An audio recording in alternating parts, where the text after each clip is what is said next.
Good evening. This is Benjamin reporting for KJTV News.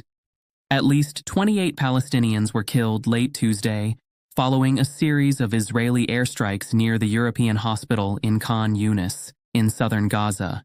The strikes caused widespread destruction and panic among patients and medical staff, as the hospital compound itself sustained damage.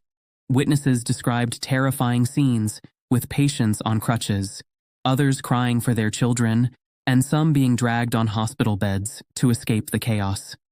Footage from the scene showed deep craters in the hospital courtyard and a bus that had been thrown into one of the holes.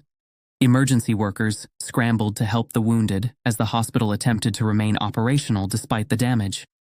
Earlier that same day, 2 more people were killed, including a well-known Palestinian journalist, when Israeli forces struck the Nasser Hospital, also in Khan Younis.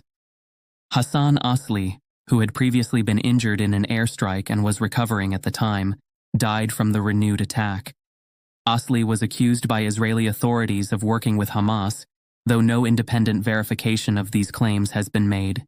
These attacks come as Israel's Prime Minister Benjamin Netanyahu declared that Israeli forces would soon enter Gaza with full force.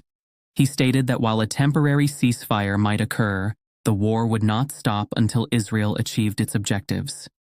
Netanyahu also revealed that Israel is in talks with other countries to potentially relocate Palestinians from Gaza, a proposal that has sparked global outrage and has been condemned as illegal under international law.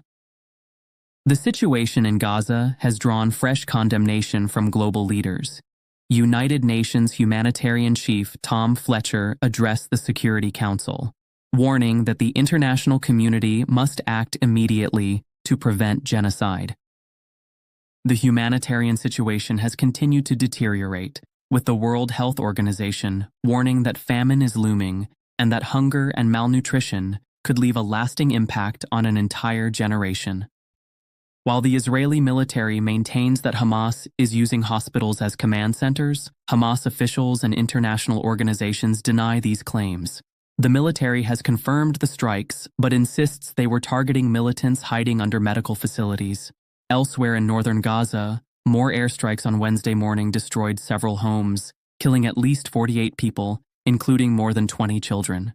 Medical sources at the Indonesian hospital in Jabalia fear the death toll may rise. Al Jazeera reported 65 fatalities based on their own sources.